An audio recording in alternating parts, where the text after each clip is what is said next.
What's up, bro? Hey, what's going on, my friend? Nice headphones. I was gonna say, look at that. Hey. I think we were talking about these.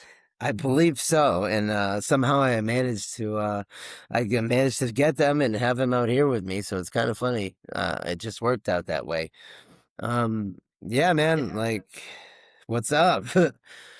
I was texting you as you were into. Let me make sure we're recording here. Okay. Think we're good. Yeah. As I was texting you, you joined in the call, so I appreciate you meeting. This is a Yeah, no, moment. thanks for having me. I made it work out. I know we had spoken a little bit about I've got such like a rigid schedule these days out here. But it's nice to reconnect and thanks for having me. I mean, you were my first guest. That this is, I think, episode 18 or 19. Okay. You you were the first guest. You're me and you both got the trim and the beard. We're Yeah, looking yeah. a bit younger than maybe we were six months ago or 8 months ago. Yeah, it's crazy to think it's been like that long, man.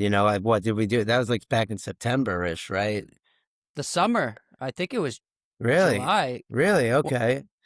Yeah. you know, it was so hot. Remember how hot it was? I mean, I kind of do. It was like that sticky, humid, like non fun type of summer weather.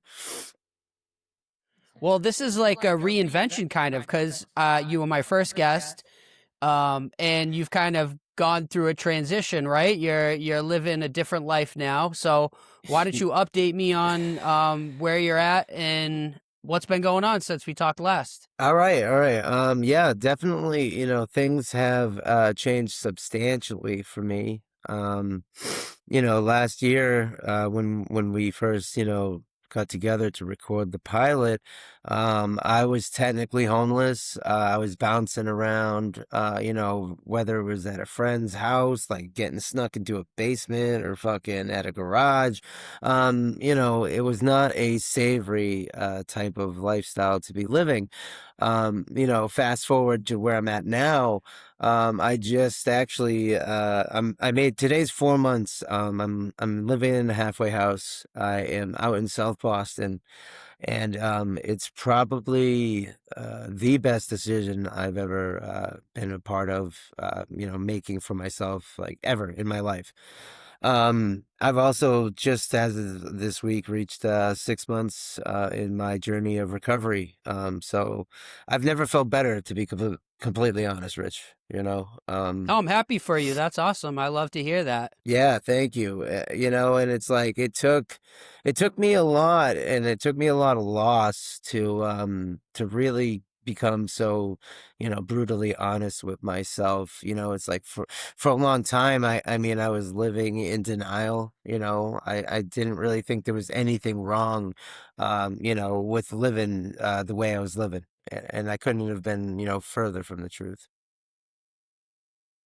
And it feels really good to be able to say, I've grown such, in like an exponential type of way, in such a short amount of time. And yeah, recently I just got I just got a haircut, shaving haircut. I've got a, brand new job opportunity, which I actually have, solidified. And I owe it all to really like the foundation. I'm out at the Gavin House, and it's part of the Gavin Foundation out in South Boston. And, I came out here not knowing what to really expect. I had never been in a halfway house before. Um, and to be honest, like, if I had any sort of expectation, it's really just blown it out of the water. Um, and I mean, I live in a house with 32 guys. That's a lot of dudes. It's like it kind of reminds me of like living at college in a way, except in like a very, very much more condensed type of living quarters. It's the building itself has a really interesting history to it. And I guess the founder, I believe his name was James Gavin. He used to be, I think it was a parole officer, and the building that we're in, I believe, it was originally a police station, and he ended up taking like guys like straight out of jail and like allowing them to live in his house. Like so like he had like it separated into like different sections. Like his wife and his family were like, let's say maybe on the first floor, and then I think the second and third floor was for like everybody else. And like so this is one of the older halfway houses actually, in the country. And from what I hear, a lot of other halfway houses have been like modeled off of this place. So it's pretty cool. It's an honor to be here, to be completely honest. And I just, I'm very thankful that I have like some really good friends of mine that were like, keeping my best interests in mind. And instead of letting me stay out in Worcester and going to a halfway house out there, they were like, "No, Chris, we're going to get you out of the city."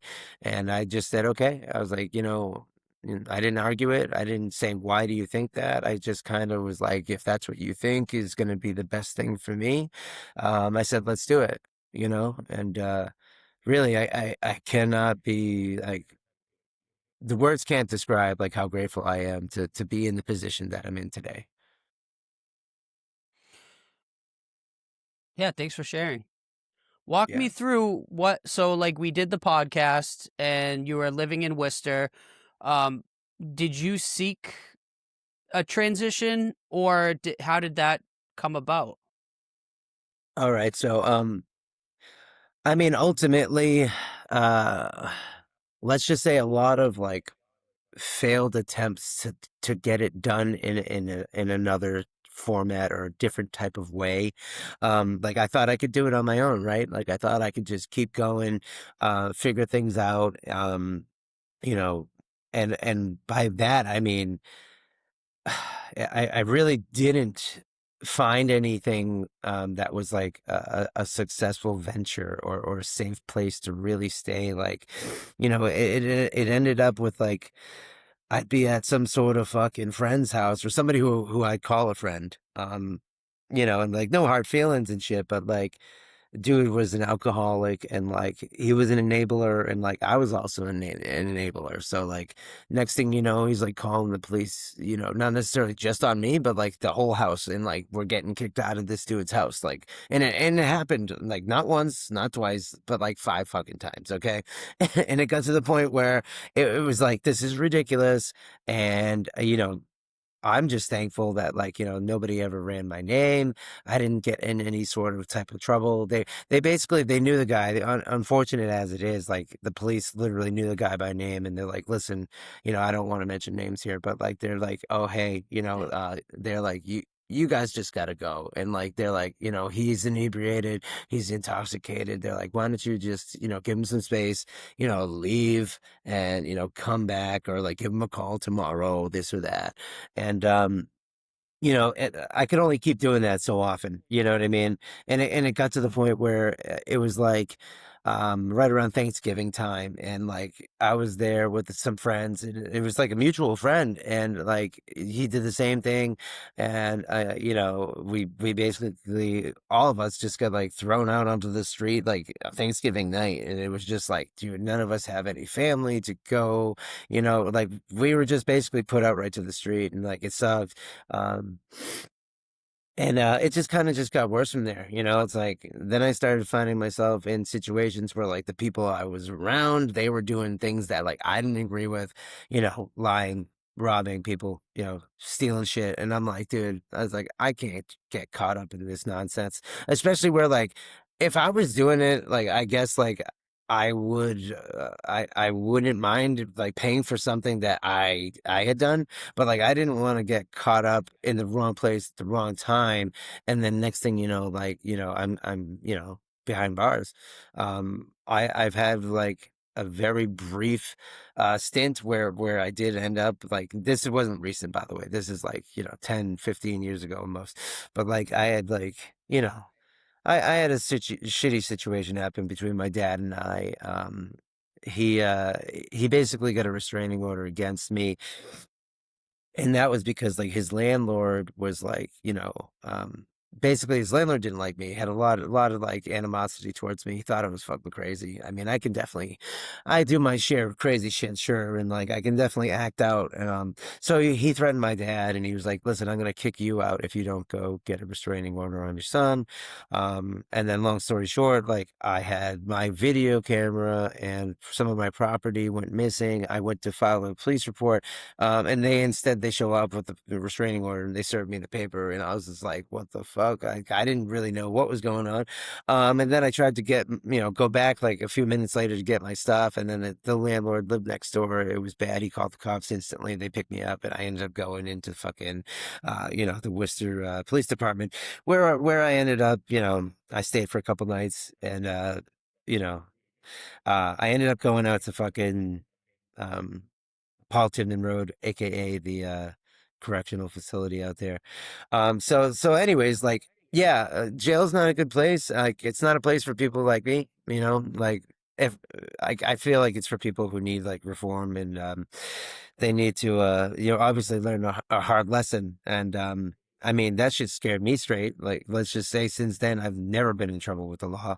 And, thank God, because this whole thing that just happened really, it could have gone any other way, like all it takes is somebody to make a phone call and like say one thing. And if they call first and, your story it doesn't hold water, even if it does really, even if it's the truth and like I've learned this the hard way. Like, yeah, if somebody calls the police and like files a report, like generally the police take their side, and there's nothing you can do about it until you're actually in the courtroom and have a lawyer and this and that.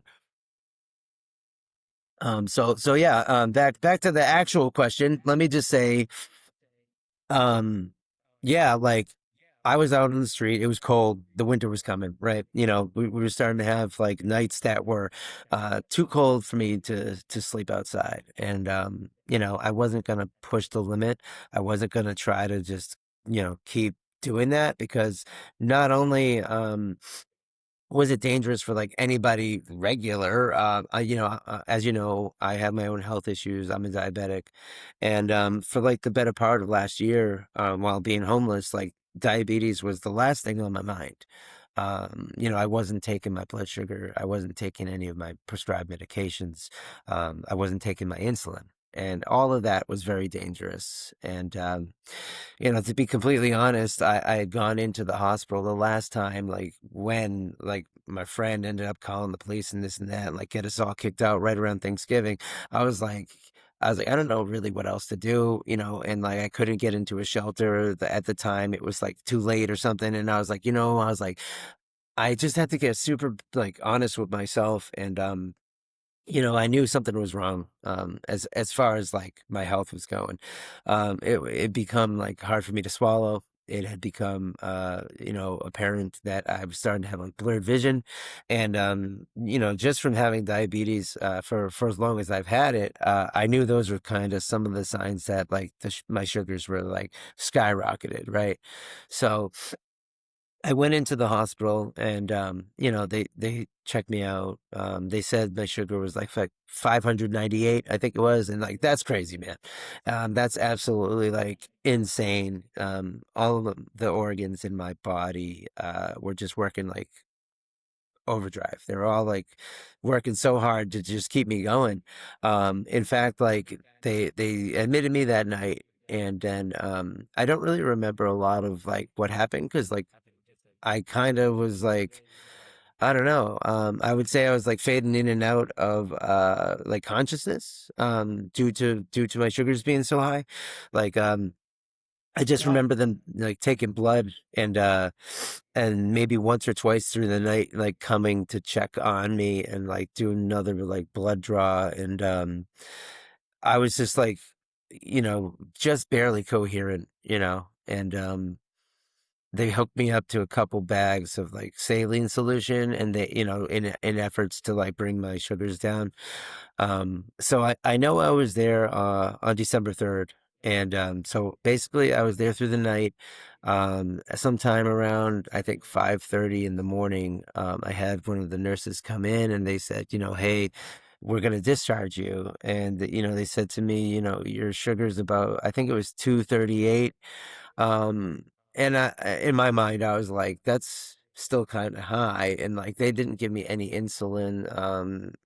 The way they treated it, I mean, maybe they were just trying to get me in and out because technically I was homeless. I was upfront with them about that. So they basically were like, hey, yeah, your sugar's kind of stable. We're going to discharge you. So it was at that point, where I really, I said to myself, like, I had enough. I had enough of like this whole fucking whatever crazy insanity, like this insane way of life, that I was living. I had enough, and I was like, hey, can you like get me to a rehab? And they were like, no, sir, you're gonna have to, go take the bus. And I was like, oh my God, right? So there I was, like sitting on the edge of the hospital bed, and I was like, man, I'm so like weak. I was like, what am I gonna do? Just thinking to myself, and I'm like, I gotta eat something. um and like I gotta figure out my plan. So I kind of decided in the back of my mind that morning, it was December 4th, I was like, I'm gonna get myself into a treatment program. I'm gonna do whatever it is I can do to get myself across the city and get into the Washburn House. I had gone to the Washburn House one time before, in the summer of 2023, and that was more or less like a forced type of situation. um, my mom was like, "Yeah, we're gonna kick you out if you don't go." And like, so I went, and like the irony is like, a year and a half after that shit, she kicked us all out anyways. But, whatever. I made that plan, and I honestly, I just kind of trooped it. Like I got my stuff together, and I walked from St. Vincent Hospital across Worcester all the way over to like Main South McDonald's. My phone had stopped working, so like I couldn't even make calls. I was able to get over there to the McDonald's, and then I jumped on their Wi-Fi. And while I was on the Wi-Fi, I reached out to a really close friend of mine. Um, I've known him since like we were like 12 years old. His name's Dave. We grew up on the same block together, and I reached out to him, and I was like, "Hey, what are you doing?" And he was like, just sitting around, whatever, hanging out at his house, or the place he stays at. And I was like, "Do you want to come, and meet me?" So he came up. We basically just showed up, gave me like a half dead vape, and was like, "What's going on?" And I told him like, I think I'm gonna check myself into Washburn House. And so like right then and there, like he pulled his phone out, he called Washburn House and asked them if they had a bed available for detox. And they did. So I was like, okay, sure enough. I told him like I want to go. And so we made a plan, as far as it was, to do an intake. And so they called back probably like maybe 10 to 15 minutes, maybe 20 minutes later. I did the intake over the phone, and then we planned for me to be at the Washburn House for 6 p.m. That night. So after that, you know, Dave was like, I don't want them to turn you away. And like, he was like, here's $2. Let's go to the liquor store. And I ended up like, he's like, we're buying 2 nips. And he was like, you drink one of them right now. And he's like, you drink this next one as soon as you get there. And I was like, okay, say no more, whatever. I was at Webster Square Plaza. He jumped in an Uber. And then he took off. He was like, listen, he was like, I love you, bro. He's like, I'd go for you if I could. And like, I understand like, what he meant. And he was like, don't drink that nip right now. And like, it's funny because I was like, what do you mean? Like, what do you think? I was just going to drink the nip? Like, I don't know, probably. But besides the point, I held on to it. I took the walk over to Washburn House. It was like, I want to say, 5:55. I was over there at like the Burger King right there, right across the street from Washburn House. I drank the last nip, and I walked across the street, and, I walk in and I said to the kid, like, hey, I'm here for an admission. Um, and that was it. You know, that was the beginning of my journey. And it took a lot of like courage, and it took a lot of honesty for me to like want to do that. And I just knew like something deep down inside me, something just said like, if I don't go do this now, I run the risk of possibly, dying, freezing to death, whatever, dying of some sort of complication, due to my like neglect of my diabetes. So like I really felt like I had that gift of desperation is what they call it. So Yeah, it's thanks for pretty, sharing that.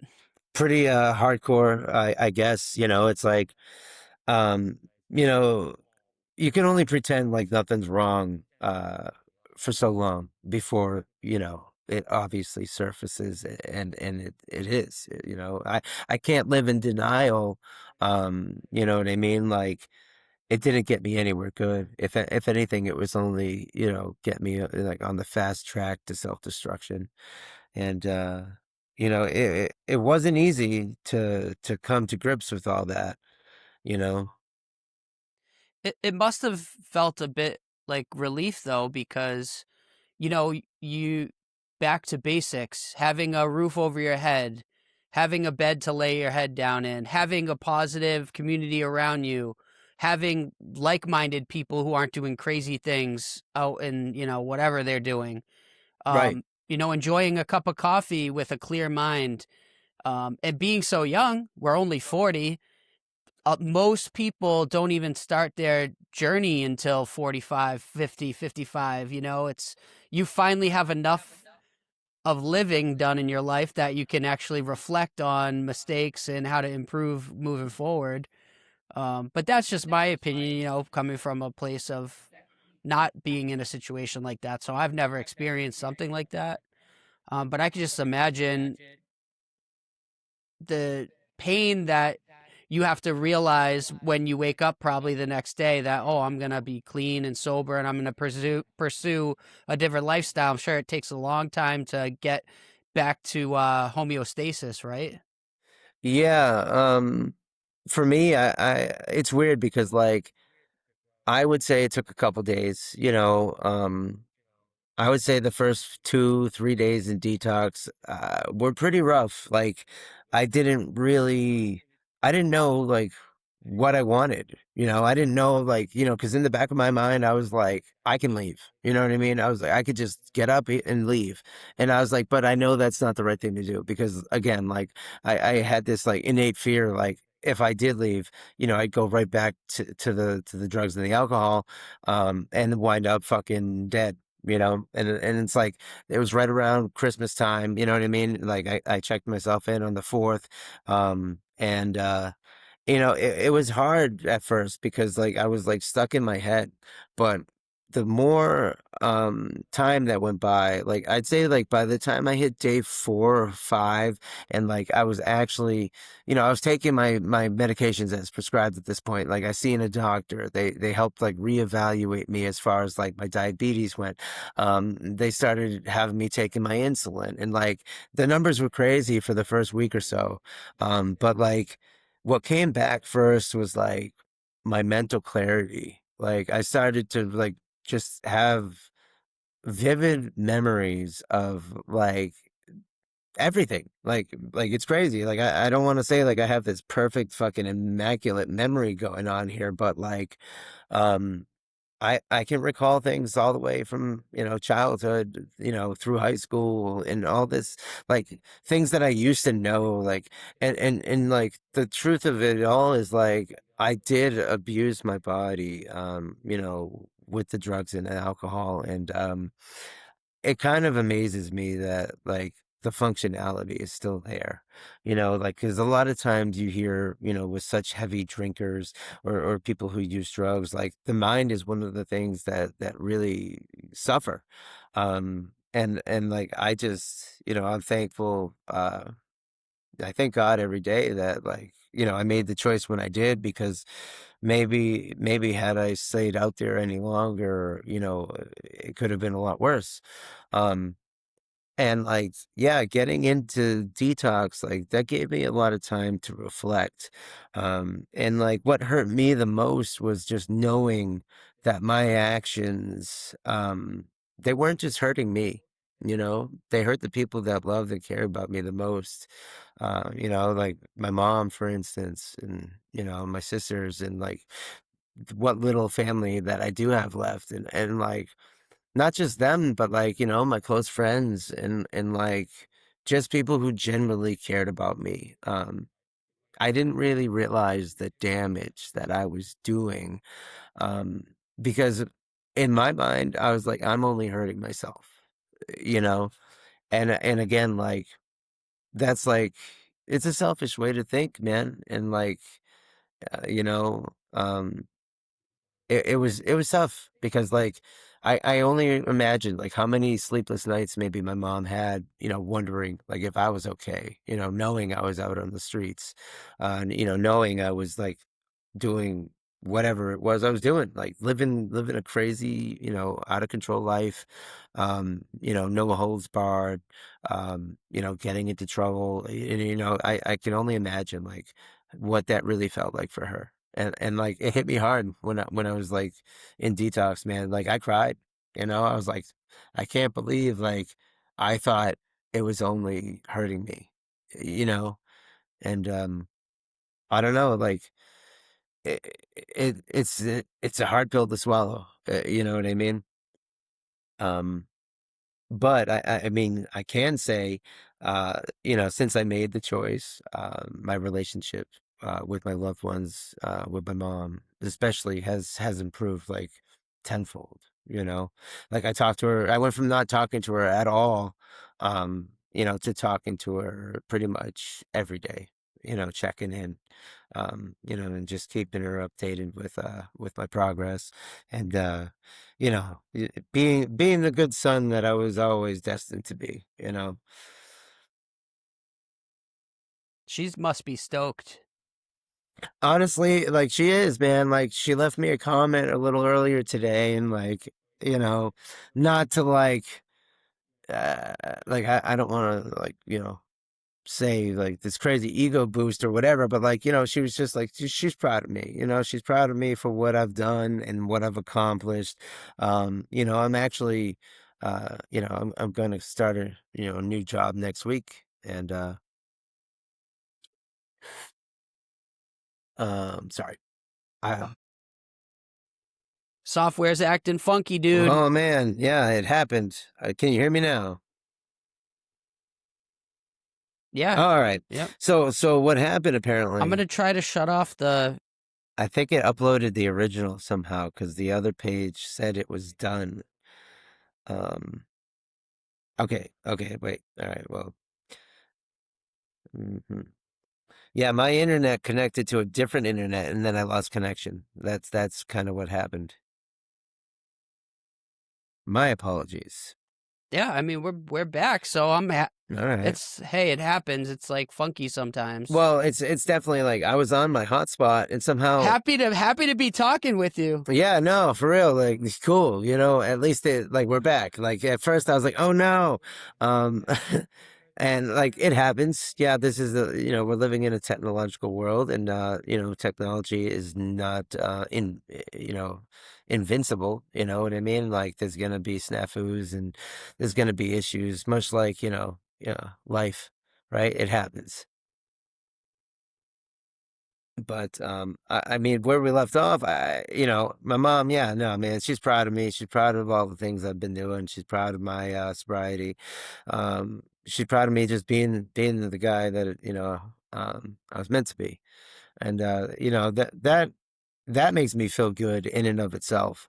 Um, and like for the first time in a long time, I'm proud of me.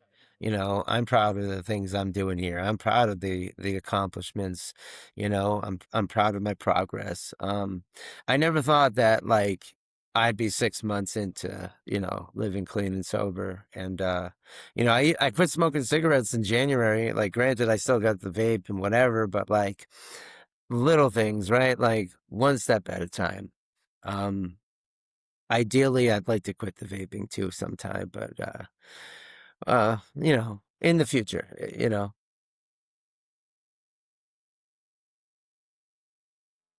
Yeah. Do they recommend like one thing at a time, or is there Yeah, consensus on that? I would say that like it's a recommendation that you do one thing at a time because like if you try to do everything at once, um, a lot of times it's going to be overwhelming, and a lot of times people will relapse, because of the overwhelming feelings and the stress.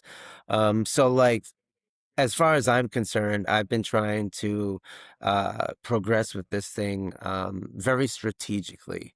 And like I've been keeping myself immersed within like the AA community. That's part of the program I'm in. They have I've heard of other types of like, recovery programs like Dharma recovery or like smart recovery. So there's options out there for people. It's not there's not just this one thing, that just is for everybody. And I feel like it's important, especially nowadays, because like Alcoholics Anonymous, I think it was like originally started like 90 years ago. Like we're closing in on like 100 years real soon, like within the next decade. And a lot of the texts that we're reading in our groups and the AA meetings, it's all original, and like some of it may seem a bit outdated as far as like wording and vocabulary goes. But yeah, I would say like it's a sad statistic to, they say I think it's like 12% of people recover. And like that seems like a small number.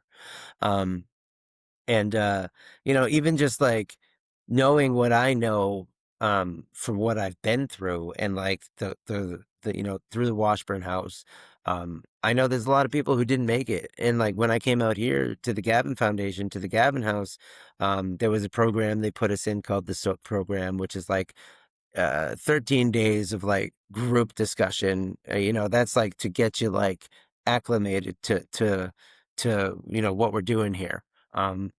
The idea behind that is to give you a sense of structure, to give you a sense of stability. And I actually this morning, um I was I was privileged with the opportunity to return to that SOAP building that I was in early February, and I got to speak in front of the class today. A whole brand new group of guys and girls who are now in the Gavin Foundation who just started here, and I was able to share my experience, strength, and hope with them, and pass on some knowledge about what the Gavin Foundation, has as far as like resources and as far as their community outreach goes. Um, this past May, I was just in a program. It was like a pilot program. Ironically, me and pilot programs and pilot episodes, we go together apparently. I got chosen, one of the 32 guys in this house. There was only two people chosen. I was one of them. It was called Project Renew.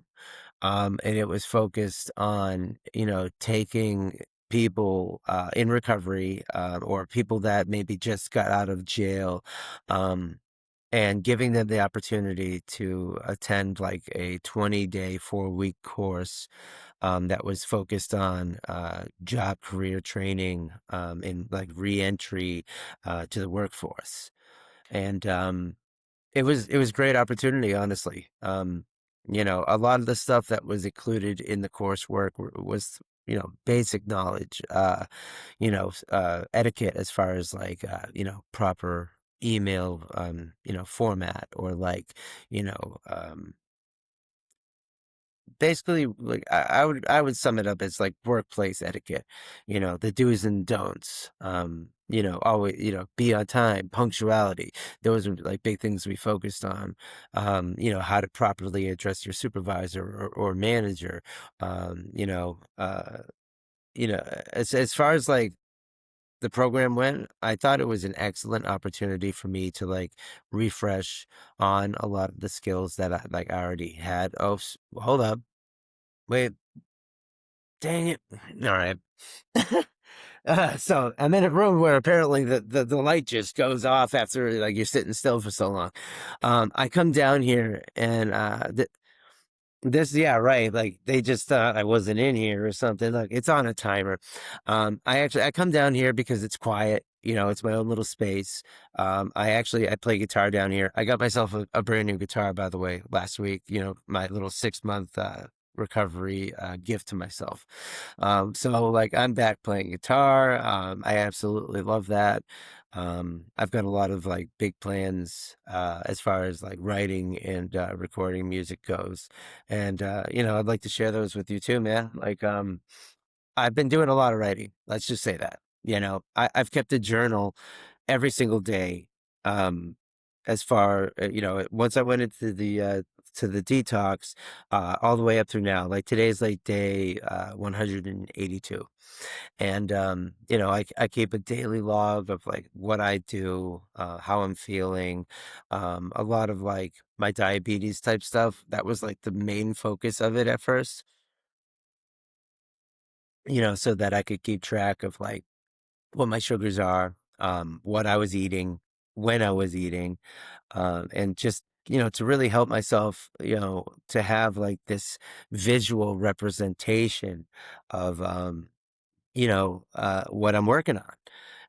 And like that's not to say like it was limited to that, because like I started to incorporate like writing poetry and lyrics and song ideas and like other types of artistic venture ideas. Like I you know, it's like an all-in-one.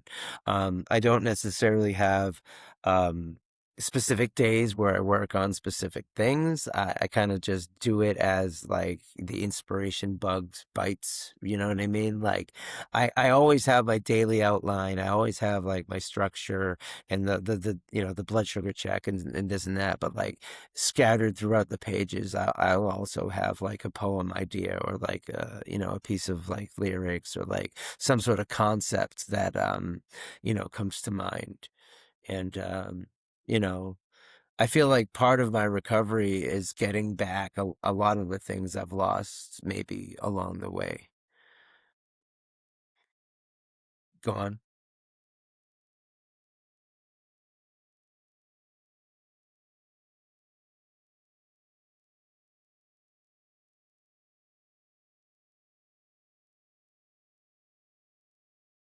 Okay, okay. Maybe if I just move slightly. That was the weirdest thing because that does not happen like that. Like that literally was like 30 seconds and it shut off. So that was kind of weird. Uh, but no, I see what you're saying. Like we live in a world where like people's attention span is like 15 seconds, like on average. Um, and like it's hard to capture somebody's attention and hold it. Um, so like I don't know. I want to say that I've been like trying to even just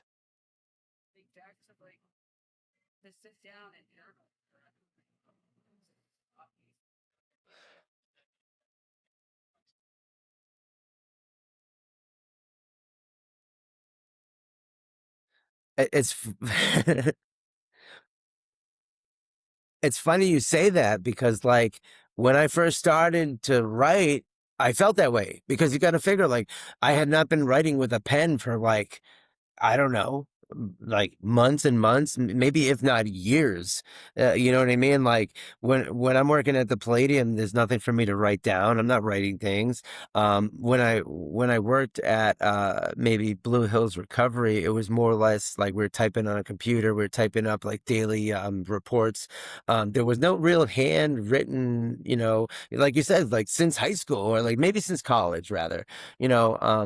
And that's the one thing that like I enjoy is like handwriting stuff. Like I still write cursive. I still like, you know what I mean? Like I feel like a lot of my journaling is an extension of my art because like we have these hard copy like lyric sheets or like poems that I'm putting into the book, and I feel like, you know, that of in and of itself is like part of the art, you know. And like it's cool to have like it's like a manifesto, or like, you can see my process almost as like, what I'm thinking up here, or like what I'm feeling here. I'm taking that and I'm putting it to the page. And not to like jump back into like the Alcoholics Anonymous thing, but like I've been working the steps with a sponsor since I've been out here. And every Wednesday we usually work the steps, and like that's what I was doing right before, coming on here with you. Um and my sponsor and I were talking, and the biggest thing that we're doing is writing stuff down. And that's the irony here. Like, if there was a time where my hand was cramping up, like early detox, early CSS, it was a thing. And like, I just pushed through it. Like, I don't know if like that's just one of the things I do. It's like a character trait. Whatever I'm doing, if it hurts, it hurts. You push through the pain and you make it. Like I used to have a chronic back injury, and like it sucked, honestly, but what else was there to do? I literally pushed through the pain to get better. Um, there's a good quote that just pops into my mind. It's like a Christian hardcore band I used to be into.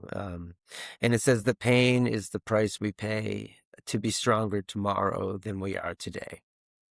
And, like that it resonates with me. You know what I mean? It's like I'm going to do what might be inconvenient right now to make tomorrow better, you know? And not for nothing, but like, I don't think any of this has been inconvenient.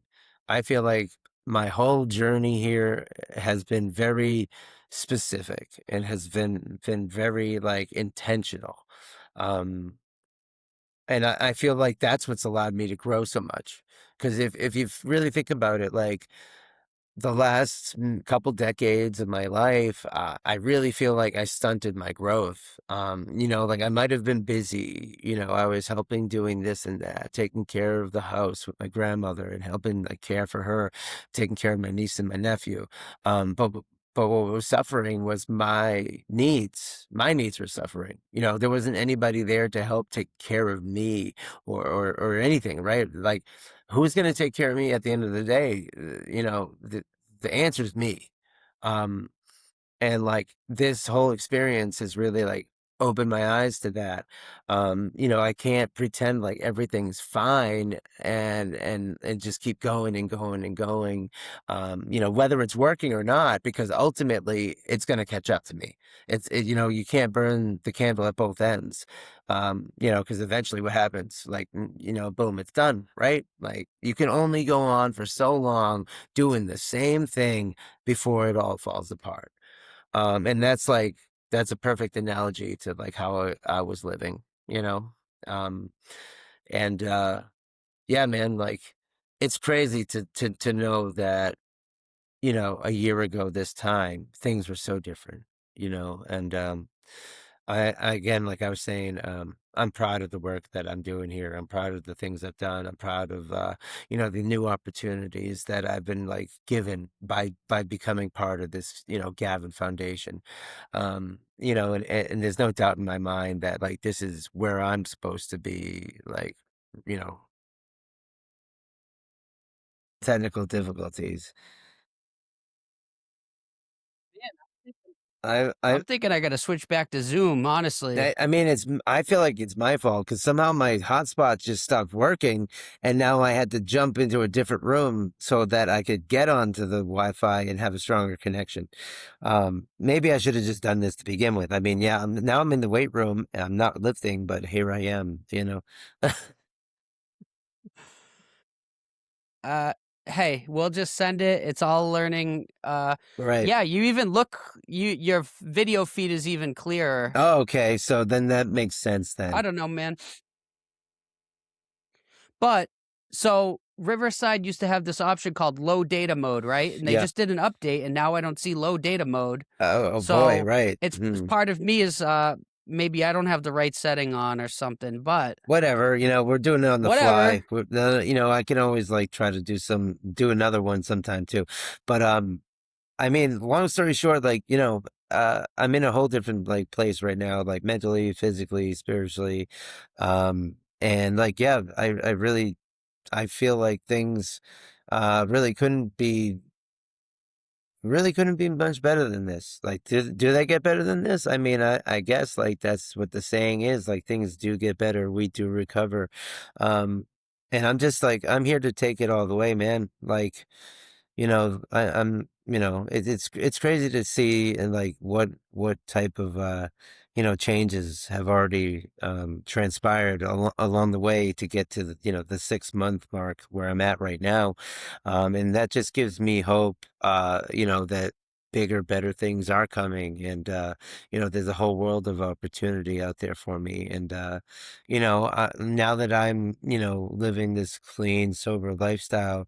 It allows me to show up for myself every day, and it allows me also to potentially show up for other people, and I feel like there's great power in that.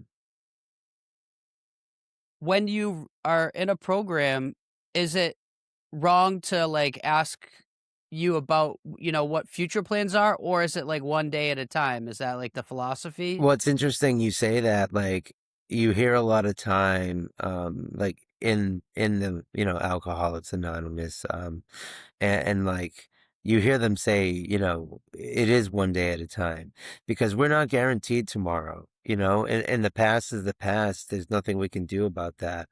So we're just living in the 24 hours that we have. And I don't think it's wrong to ask, what potential plans or, what types of dreams or aspirations, I may have for the future.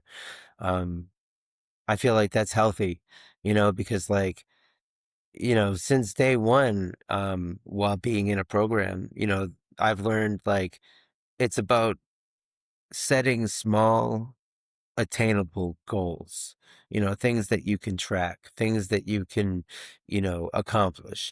Because a lot of times in life, we set these, such lofty, out there, uh, you know, things that have like such a high expectation. Um, it's often difficult or sometimes damn near impossible for us to attain these things because they're so grand.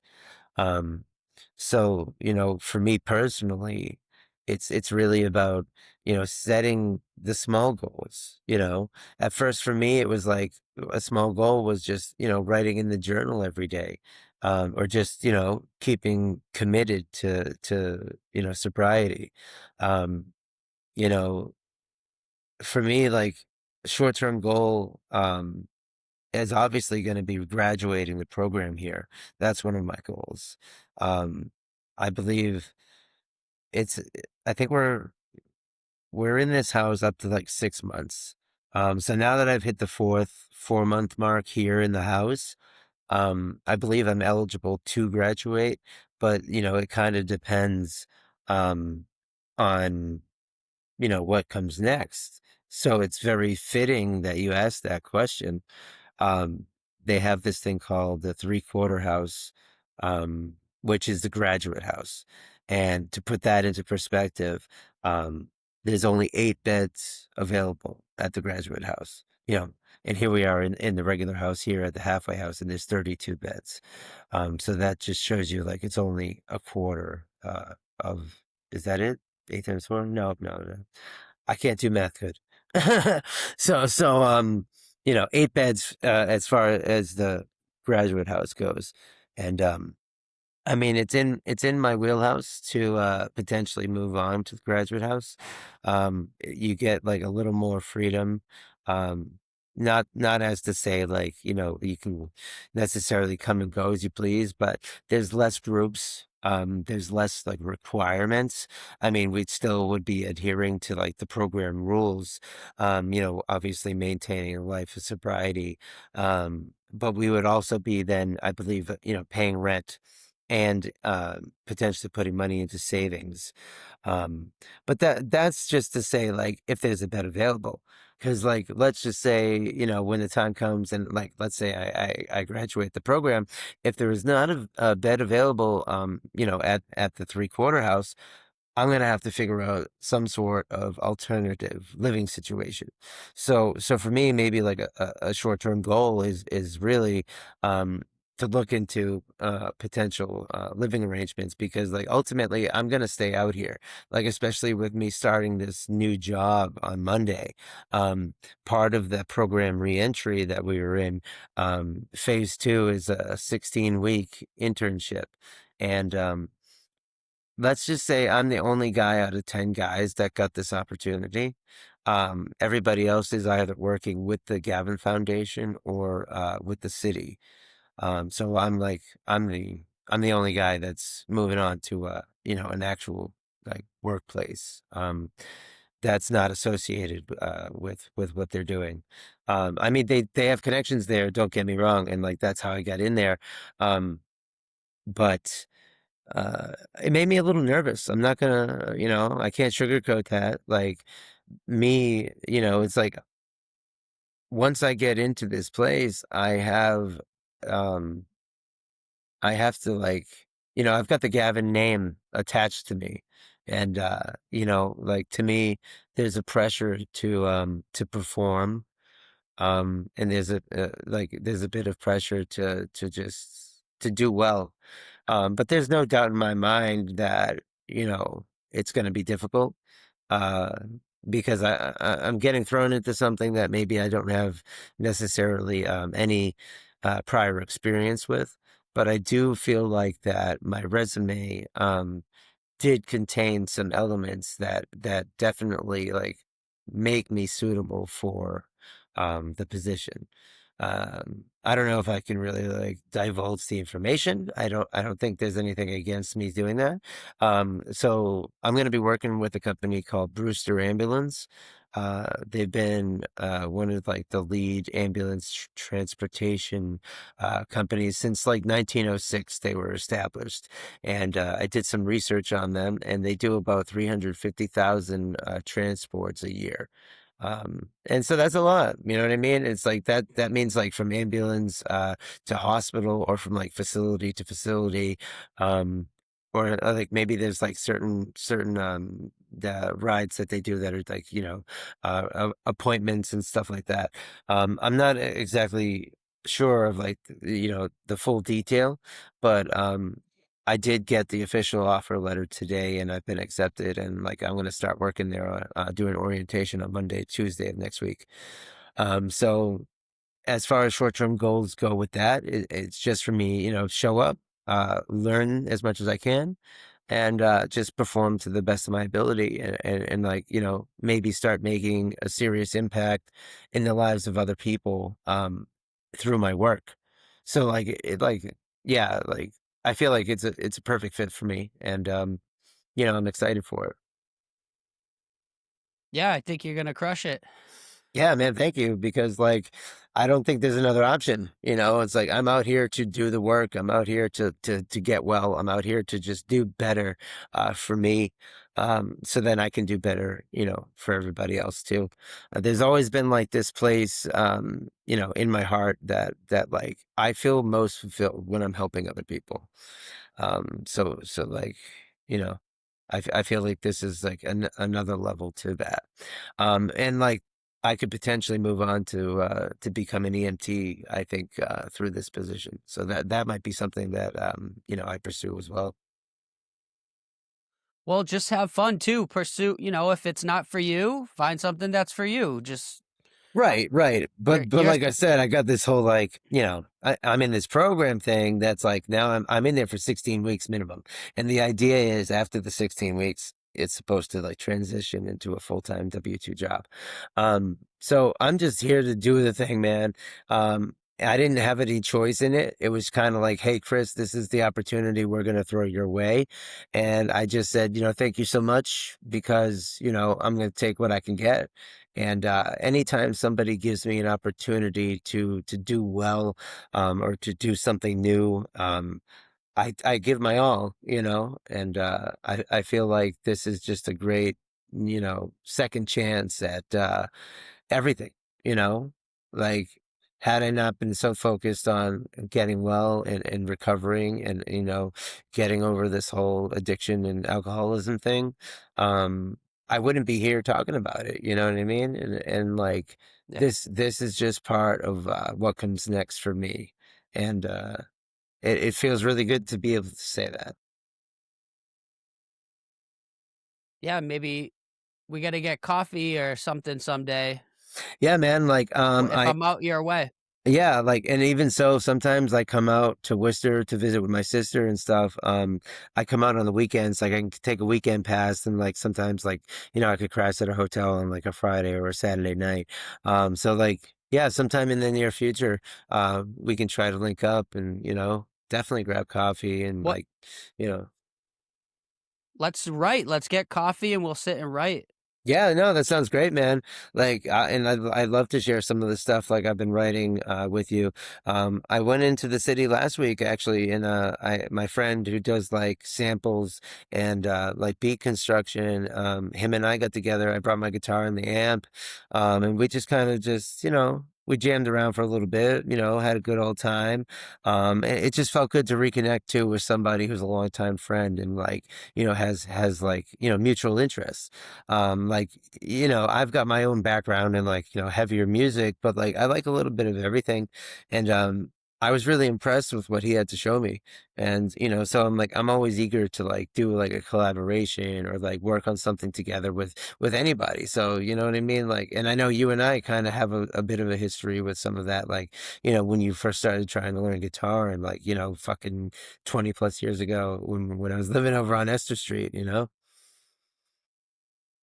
But Yeah. Is there a rule against like sharing? Like, I know you had the boss personality.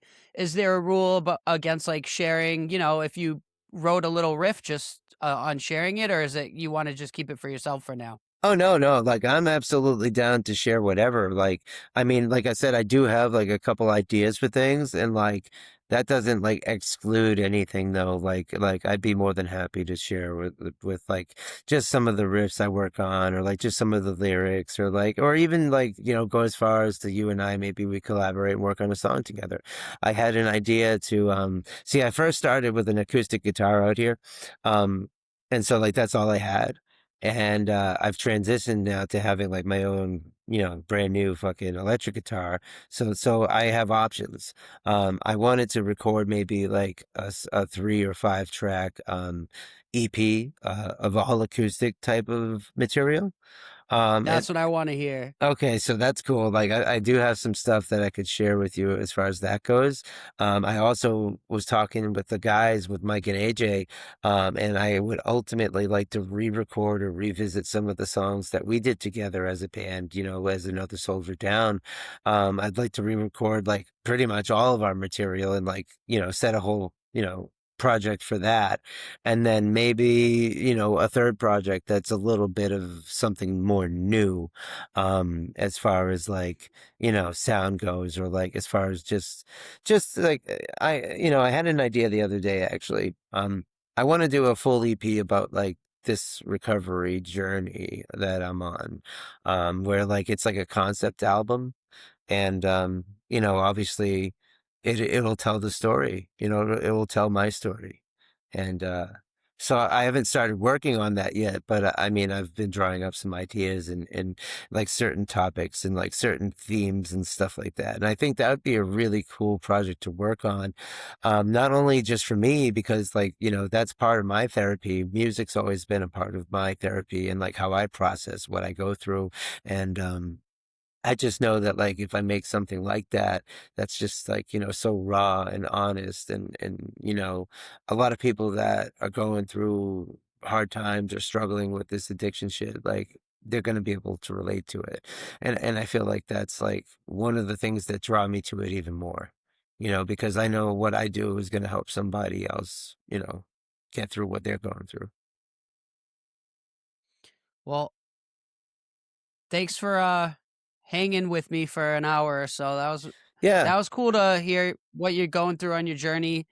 Hopefully it resonates. I think it'll resonate with a lot of people, and I like your positivity about it all. Yeah, man, like thank you. Thank you for like, checking back in with me and like having me again.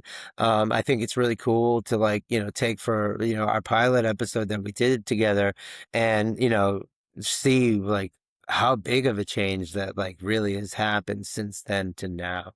Like I would say like I'm not the same person. Like I'm physically I'm the same person, but like I've put in a lot of time and a lot of growth um to get to where I'm at right now. And I feel like I'm in a power position, you know.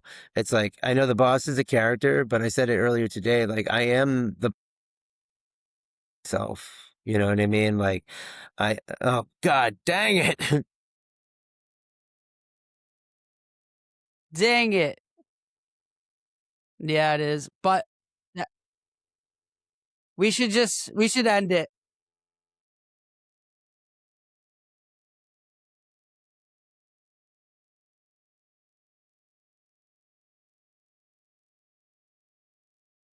Yeah.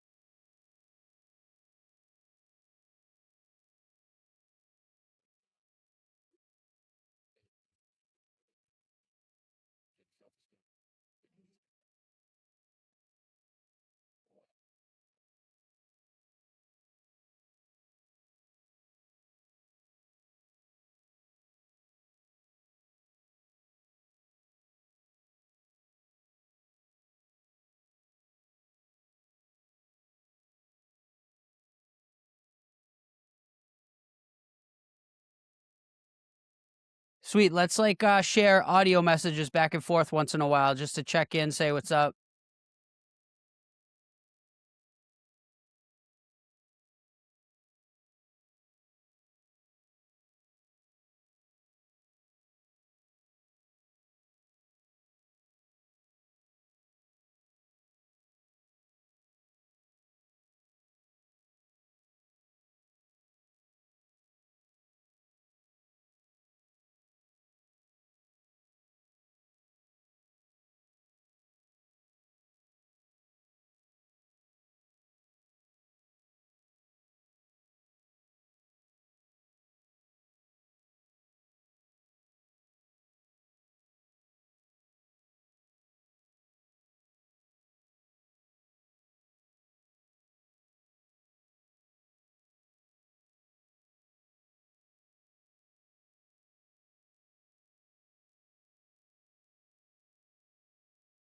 Yeah, yeah, just Chris.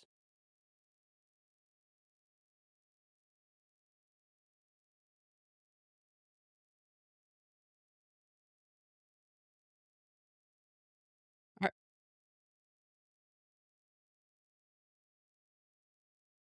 mm, cool. Con- Congratulations on 6 months. It's coming up, or did it already happen?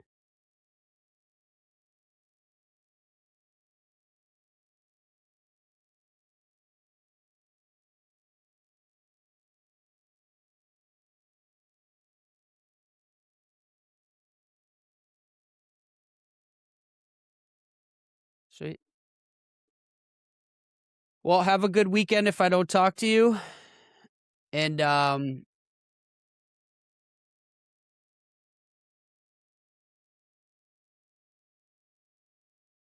I try not to edit a lot, like, cause pretty much automated.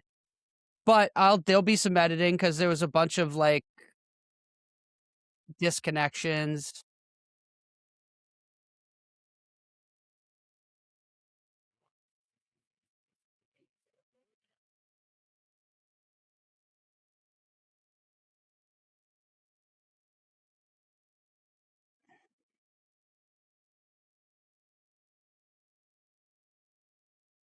I'll do the same.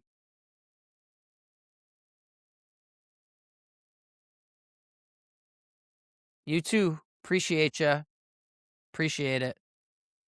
All right. See ya.